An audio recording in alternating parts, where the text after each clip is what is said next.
Next one's from Luke Ryan. Subject is the Sonya Deville stalker. Luckily today this email isn't about the double and murder of Sonia Deville and Mandy Rose. For the few who haven't heard by now, Sonia's house is broken into by some crazy stalker fan. What do you guys think about this attacker? Do you think that this is a perfect example of how marks have really gone way over the line? Ironically, have you seen AEW fans are now using this as a way to bash the WWE fan base? Also, do you guys have any stories about run-ins with fans that have crossed the line? Number one, I got an argument with Jeff Lane over this because he was trying to say, well, doesn't this mean that it's like, bro, this happened one time? Can you show me another professional wrestler in the history of professional wrestling where a stalker fan tried to break in their house? Yeah. No, never mind. I was going to say this never happens. Yeah. Stalkers breaking into people's house, famous people's house. I can tell you happens. one. When it is Joe Feeney at CM Punk's house. Nothing. Yeah. Yeah, but then we became best friends. There's one fan. This doesn't exemplify the wrestling fan or the guy's nuts. The guy's a crazy guy. So to say that the guy, he's a WWE fan, that shows that's an asinine argument. Okay, so this guy, like, his Twitter was all messed up because completely obsessive of her. Just the guy was mentally deranged. That's it. I mean, this doesn't represent anything. Or Jeff was saying, well, shouldn't wrestlers be worried? I'm like, no. Nobody should be worried about having their house broken into. It's happened one time in 80 years of the professional wrestling business. So and I agree with you. And you took the words right out of my mouth. I was going to say it doesn't exemplify the pro wrestling fan at all.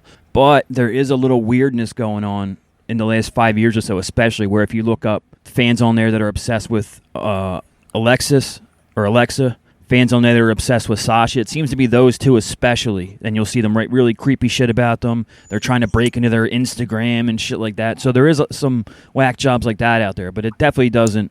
Even though it can be an obsessive fan base. There's whack jobs like that in every entertainment genre. Right. That are like obsessive fans of any or famous person, It does seem like it's grown a little bit more now that there's a lot more, incels watching it and getting obsessed with these girls. There does seem to be a lot more creepy talk like that online, but that doesn't mean it's going to cross the line into physical harassment or stalking. Right, very, very rare occasions.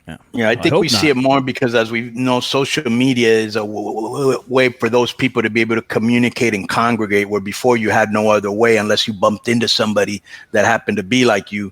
But because I compare Mexico with the United States in this one respect, the United States, they have so many kids, young on drugs, whether it's Ritalin or whatever the fuck it is, right?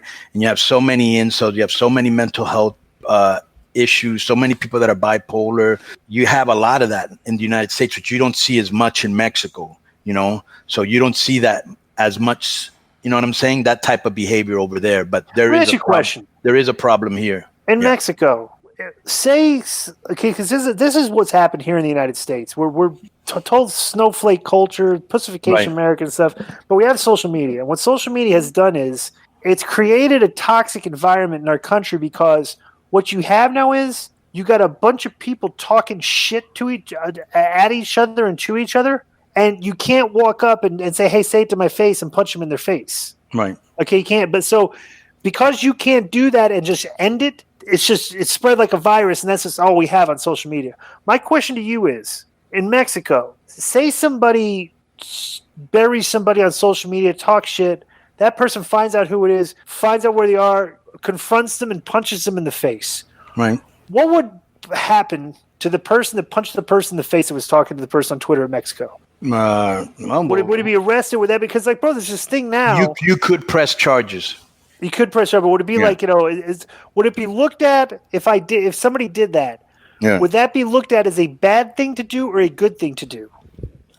Who? Like for example, if you go punch somebody in the face, he's been talking shit to you, there's kind of a thing in this society that person should be arrested, and right. It's kind of like that person you shouldn't do that. Okay, and I'm like, well, if the person is, this is how we used to do things, like bully, this is how you deal with bullies. If you're wrong, the people will side with you. If you're right, if the guy did something, they're like, you know what, I would have done the same shit.